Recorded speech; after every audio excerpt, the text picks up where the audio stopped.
Cinema Gold podcast. I'm your host, Larry Lees. Today we're breaking down the latest box office news and numbers and giving our take on the latest episode of the Falcon and Winter Soldier. First, we'd like to thank our sponsor, Poddex.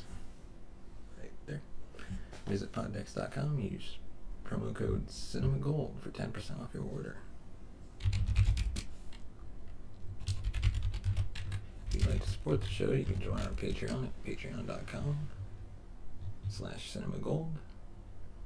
Or you can buy me a coffee, buymeacoffee.com/CinemaGold. So, Raya and the Last Dragon have once again taken the top spot of the box office.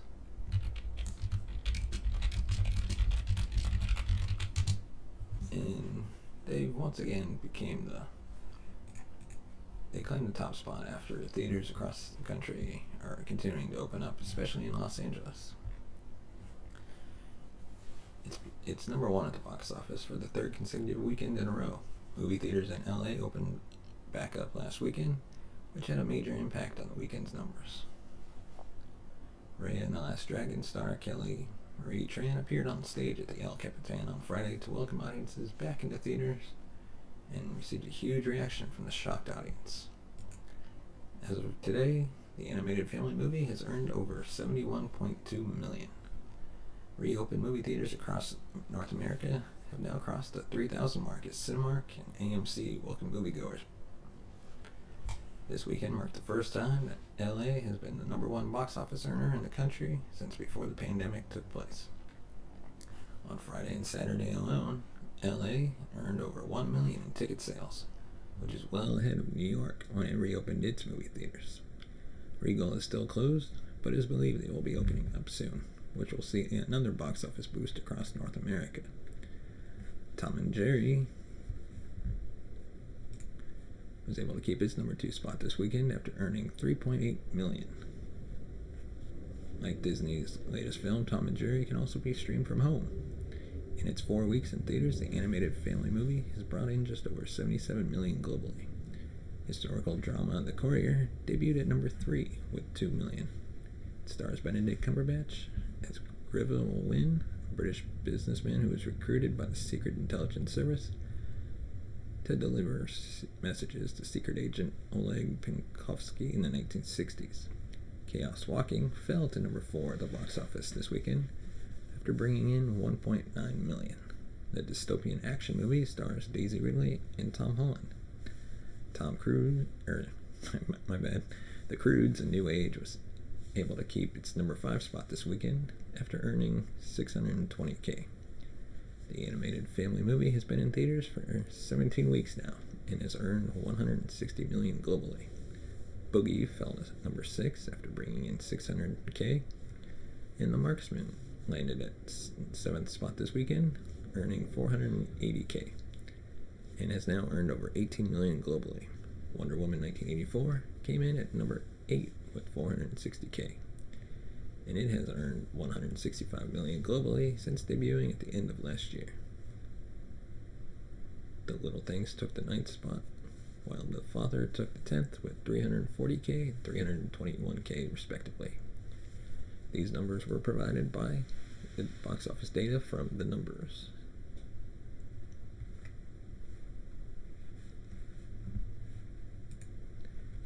Now on to our review of The Falcon and Winter Soldier.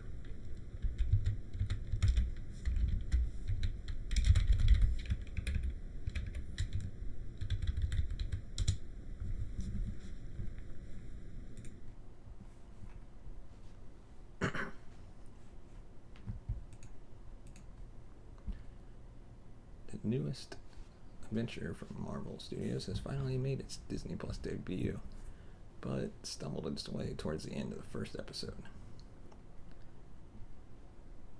Netflix, Amazon, and Hulu have become the face of releasing entire seasons in their entirety. It has reigned supreme in the streaming world. However, Disney Plus has returned to the weekly episodic schedule and received weekly buzz for their popular shows, such as The Mandalorian and WandaVision. While it appears the weekly release model is essential again, it needs to be protected at all costs.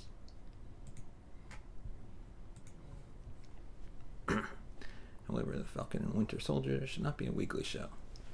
Just about everyone involved is fond of pointing out that it's really a 6-hour movie, or 4 hours and some change, factoring varying episode lengths and credits, rather than just being a TV show. Of course, calling a TV show a movie is taboo among TV critics and enthusiasts. This time, however, the folks at Marvel Studios really might have a point. The first episode is really the main point that supports the idea of a movie as a 6-part TV show. And that comes along with some inherent advantages and disadvantages. The advantages at play are the obvious ones. The Falcon and the Winter Soldier is a Marvel movie, and Marvel movies are usually pretty damn good. Give or take a Thor, Dark World here or there. Episode 1 of the series opens with a massive action set piece that seems truly eager to show its audience just how legit of a Marvel movie it could be. The opener features Sam Wilson, aka the Falcon, tracking down a terrorist cell in desert environments. It's not only the most satisfying bit of action we've seen Falcon involved yet, it also immediately makes WandaVision's finale magic fights look quaint in comparison. It harkens back to the setting and geopolitical circumstances of the first act of 2008's Iron Man, granted without the timely references to MySpace. With its kinetic opening, the Falcon and the Winter Soldier finds the MCU paying homage to itself. This franchise has always been self-referential. Now it appears to be self-reverential. Many of the most appealing parts of this first hour come from Marvel acting as a Hydra-like Aerobus with Marvel history. Symbols from the franchise are treated with the utmost sanctity, with Sam examining Captain America's shield before placing it inside a canvas bag like a priceless piece of art. Meanwhile, all the normies who come into contact with the Falcon are delighted to be in the presence of such a Marvel celebrity. One even asks a question I've often wondered myself: how do the Avengers make their money anyways? It's still early on in the proceedings, but the Falcon and the Winter Soldier appears to be the latest and respectable line of MCU offerings that have solved the franchise's long-touted villain problem. The shadowy entity known as the Flag Smashers enter into the MCU canon of, wait, do they have a point? Baddies alongside Eric Killmonger and maybe even dedicated environmentalist Thanos. Watching the Falcon and the Winter Soldier's first episode is an entirely pleasant experience, because watching most MCU films is a pleasant experience. It's also an incomplete one. In hindsight, Marvel was probably lucky that filming delays forced Disney Plus to open with WandaVision as its introduction to television storytelling. For despite any of its faults, WandaVision was unquestionably an episodic experience, while the storytelling understandably veered toward standard MCU fare. In the end, each episode prior stood on its own. The same cannot be said for the Falcon and Winter Soldier. Episode 1 is designed as the first act of a larger story. As such, it can feel frustratingly incomplete at times. Showrunner Malcolm Spellman and the writing team do land on an appropriate, intriguing moment for the first act's conclusion, but it's not anywhere near the shocking needle drop endings on any of WandaVision's first 8 episodes. Moreover, the titular Falcon and Winter Soldier don't even make contact with each other in this first hour, which is unfortunate, as according to the many interviews with the show stars leading up to the premiere, the buddy comedy energy between Sam and Bucky is an integral part of this story's appeal. Given that this first episode tackles both Sam and Bucky separately, it often comes across as a much longer version of the Marvel's Legends clips that Disney Plus published to help audiences get reacquainted with the characters. It also doesn't help that Bucky's introduction covers a lot of the same ground that the character has trod thus far, while Sam gets to expand his story. His family has a shrimping boat in Louisiana. Ultimately, however, any complaints over the show's expository nature of the first episode will likely seem petty in the weeks to come.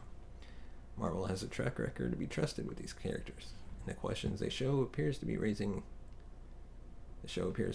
are intriguing ones. When it's all said and done, the entire Falcon and the Winter Soldier experience could be as satisfying as any major Marvel movie. So that's our take on this episode's adventure. Join us next week for another review of the Falcon and the Winter Soldier. And thank you for joining us. If you'd like to follow us on Twitter, just go to search for Cinema Gold 2. You can find us on Facebook. Send us a message if you want to be featured on an episode. And let us know your thoughts in the comment section below. Don't forget to hit that subscribe button and give us a thumbs up.